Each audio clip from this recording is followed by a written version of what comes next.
अस्सलाम वालेकुम फ्रेंड्स, कैसे हैं आप सब। आज मैं आपके लिए लेकर आई हूँ बहुत ही सिंपल और आसान सी आलू गोश्त की रेसिपी, जिसे हर कोई आसानी से बना सकेगा। बच्चियाँ हो, नई खाने बनाने वाली या मर्द हज़रात हो, सब आसानी से बना सकेंगे इस सालन को, इसको आलू गोश्त को। इससे पहले कि रेसिपी की तरफ चले, अगर आप लोगों ने अभी तक मेरा चैनल सब्सक्राइब नहीं किया, मेरा चैनल सब्सक्राइब कर लें। ये वीडियो अच्छी लगे तो इसे लाइक करें।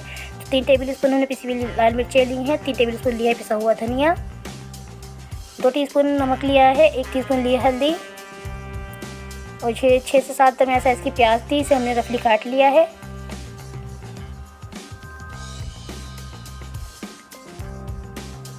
इसके साथ लिया है हमने 2 टेबल स्पून लहसुन लिया है, जो एक कोथी लहसुन है वो पूरा हमने छील लिया था। 2 टेबल स्पून बनता है ये, और 1 टेबल स्पून अदरक है बारीक कटी हुई, और 1 किलो यहाँ गोश्त है। और हमने इसे इस बर्तन में ऐड कर लिया, इसमें हमें हांडी बनानी है। और इसके बाद हमने इसमें तमाम मसाले ऐड कर दिए हैं, लहसुन प्याज अदरक भी ऐड कर दिया है। बहुत सिंपल और आसान रेसिपी। प्याले से हमने 3/4 प्याला हमने ऑयल लिया था, जो 3/4 प्याला बनता है, और इसी प्याले से हमने 2 प्याले पानी इसमें ऐड कर दिया है। तो अब इसे हम सब मसालों को मिक्स कर देंगे, इसे ढक देंगे, 20 से 25 मिनट इसे पकने देंगे दरमियानी आंच पे। तो 20-25 मिनट के बाद ये देखिए प्याज लहसुन गल चुका है हमारा। तो अब इसमें हम ऐड कर देंगे इस स्टेज पर दही, आधा प्याला दही ऐड कर रहे हैं।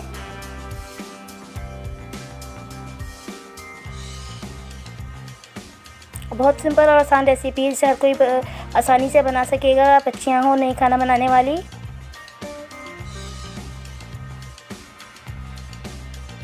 तो दही ऐड करने के बाद हम इसे ढककर 1 घंटे तक पकाएंगे धीमी आंच पर, ताकि गोश्त लगे नहीं और अच्छे से गल भी जाए। तो देखिए 1 घंटे बाद यहाँ गोश्त जो है वो 90% गल चुका है। तो इस स्टेज पर हम इसे अच्छे से भून लेंगे, साइडों में चमचा चलाते हुए एहतियात से भूनेंगे गोश्त को, ताकि गोश्त टूटे नहीं।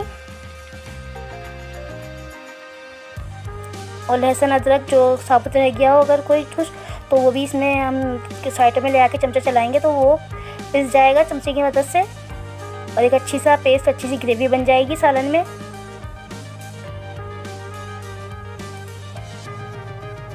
तो 15 मिनट तक हम इसे अच्छे से भूनेंगे दरमियानी आंच पर,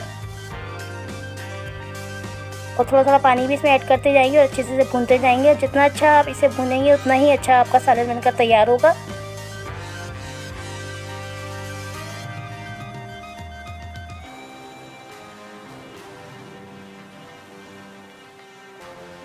उसके बाद इसमें ऐड कर रहे हैं आधा किलो आलू। तो आलू डालने के बाद भी हम इसे 5 मिनट तक भूनेंगे, ताकि आलू भी खुश हो जाएं कि हमें भी मसाले के साथ, गोश्त के साथ भुना गया था, और जो मसाले हैं वो भी आलू में चले जाएंगे अच्छे से।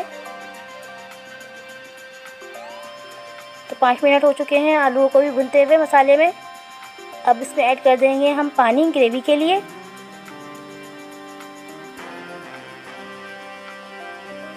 तो मैं यहाँ गोश्त और आलू के हिसाब से 3 प्याला पानी ऐड कर रही हूँ। ये 2 टाइम की हांडी होती है हमारी 5 अफराद के लिए। तो आपको जितनी ज़रूरत हो आप अपने हिसाब से इसमें पानी ऐड कर सकते हैं, जितना आपको थिन या थिक शोरबा चाहिए हो उस हिसाब से।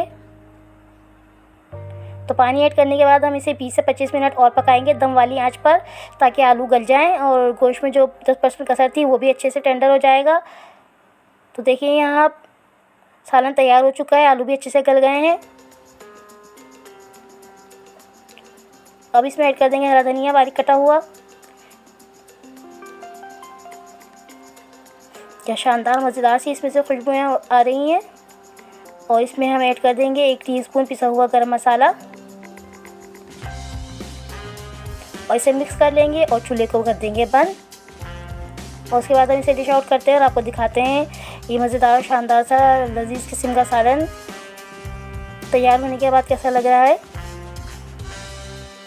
तो आप इसे तंदूर की रोटी से खाएं, चावल से खाएं, या सिंपल घर की रोटी से, चपाती से, सबके साथ ये बहुत मज़ेदार लगता है।